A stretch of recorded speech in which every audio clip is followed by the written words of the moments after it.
Good morning. It's 30 minutes past the hour. We're going to say good morning together now to a guy in Ohio in his hospital bed because he's being treated for the coronavirus right now. Now, at first he said, I didn't think I would survive. Protect yourselves. Do not go in the crowds.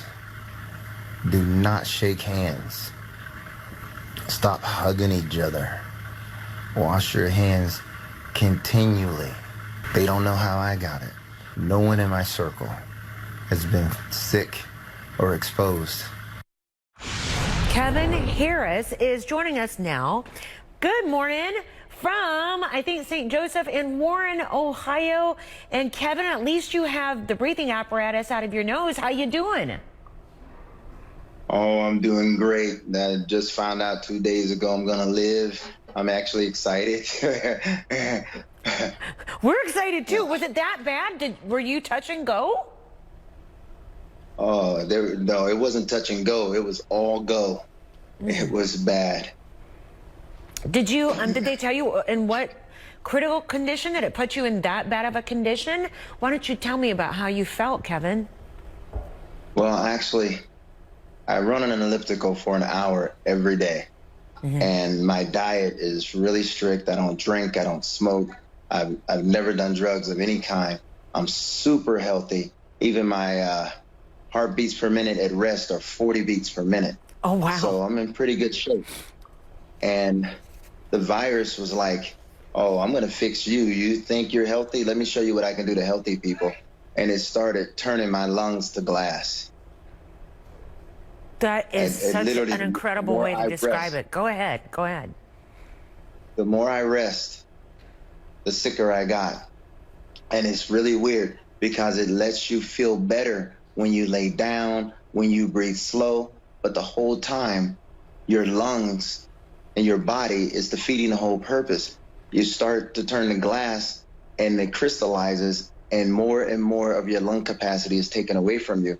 But when you get up to move, your air drops to half, your air consumption, you choke, you throw up, the pain, the headache, everything comes back when you move, but that's what keeps you alive. It helps your immune system to fight back. But the virus makes you feel good about laying down. It's almost like a high because you get this feeling that I just want to lay here forever. But you know if you breathe, you're getting less and less and less oxygen, and sooner or later you're going to go into respiratory failure and cardiac arrest. So they make you get up then? Oh my God, yes, they make you get up.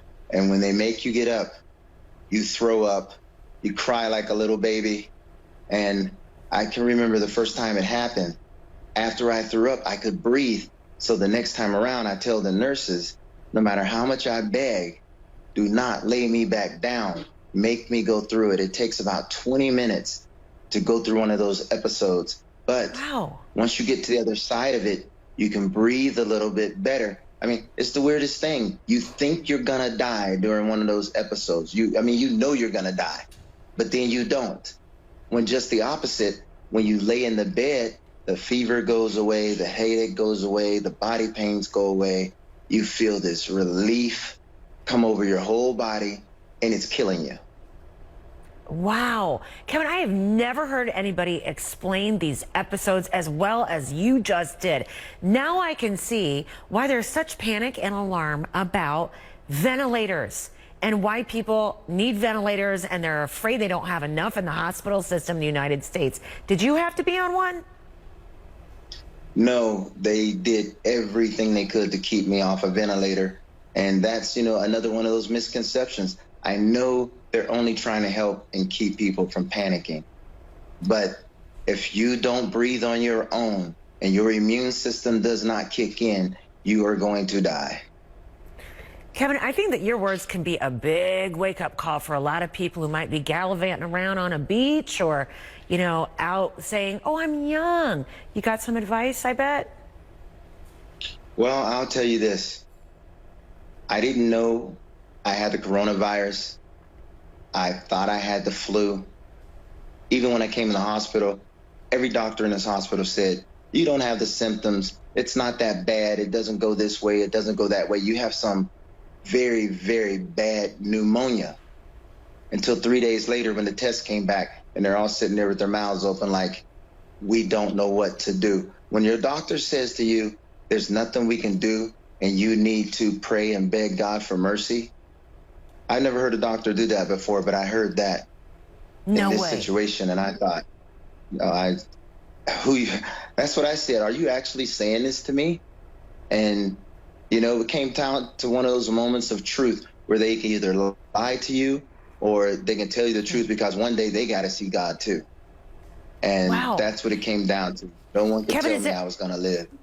Do you know, are you St. Joseph's first coronavirus patient? Actually, I am. And I'm the first one in our valley, in the county. And the thing about that was I own a body shop and construction. We do a bunch of other things. So I see 30 to 40 people a day, most of which I've never met before. But because I'm so, public and such a major public profile, I tend to find times to be alone for days at a time. So it just so happened that 10 days before I got sick, I hadn't spoken to anyone closer than 7 or 8 feet. And most of the places I went out of town. So people didn't know me, so I didn't have to talk to people. I was just in a Kevin mode, and I didn't want to be bothered. When I got sick, my son was coming home from school for spring break. My employees wanted to come over and check on me, and I wouldn't let anybody in the house. I kept telling them, you cannot come in here. Whatever I got, it is bad, and you don't want this flu. Because the doctor saw me for 30 seconds, and no test, no nothing, said, man, you got the flu really bad, and gave me Tamiflu and sent me home. And fortunately, that was the only place I had gone to. Now, the killer of all that is that law thing. I kept laying in the bed because I felt better when I laid still. And then one day I realized I'm not going to be able to breathe the next time I have an episode. And they got me to the hospital. And then, like I said, 3 days later, I got the coronavirus. No one thought I had it. And it felt completely different to you. Isn't it strange how some people report, oh, I just had a sore throat, a bit of a cough. Well, other people like yourself, an exerciser, only 55, it has you in a hospital bed. Kevin, what are they telling you right now? How long may you have to be there? You've been there 11 days, I think. How are you now? Well, to be quite frank with you, yesterday they said, there was nothing that we could do for you when you got here, so you're getting better and you're not on oxygen anymore. So you can go home and ride the rest of this out. You don't have a fever, haven't had a fever for 3 days. The problem is they said you have to be in total isolation, but you're not strong enough to walk. So somebody has to take care of you. I'm like, what? How do I be in total isolation, but somebody has to take care of me? And then I said, how do I get home? Oh, we're going to call you a cab. Okay, so you're going to call me a cab? Who's going to drive the cab? My kids aren't going to come and get me. I'm not letting them anywhere near me. And, well, I asked them, are your kids going to take me home?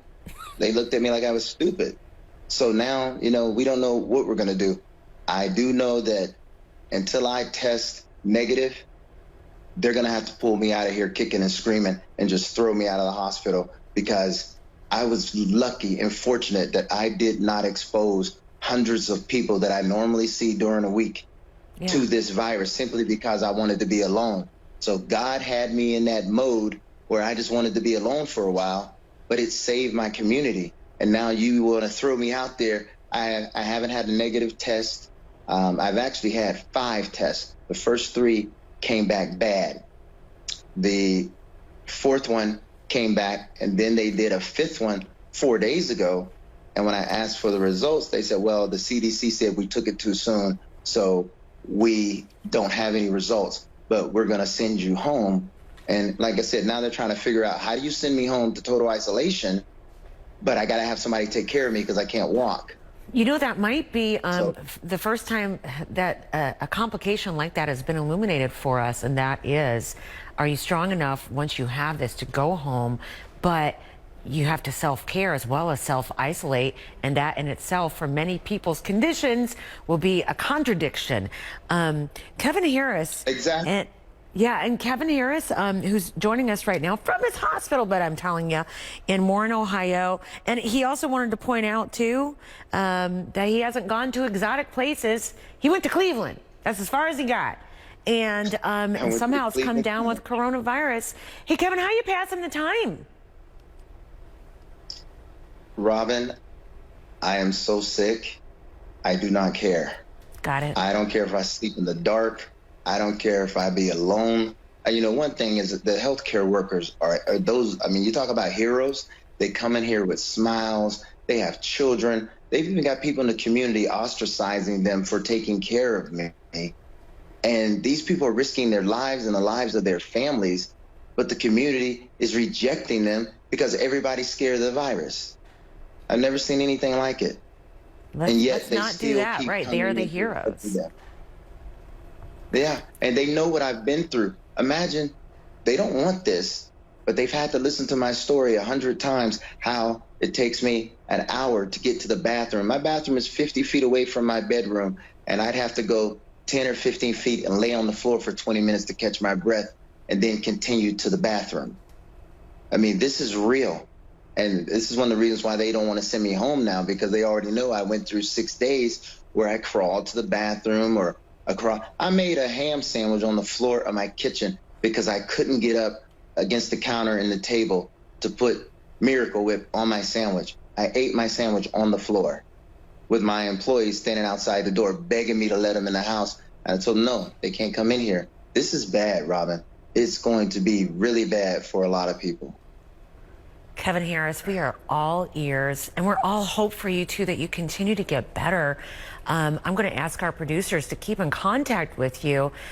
If we can send you right now a mental get well card, we all are. And Kevin Harris, what a strong guy. Hey, you know what I'm really grateful for? Your voice, your diaphragm, your breathing. You sound healthy. Your voice is strong. And for that, Kevin Harris, we are so grateful. Thank you. And thank you so much. All right. Thank you. And get better. And we mean it. We'll go to a break. We'll be right back. It's Kevin Harris.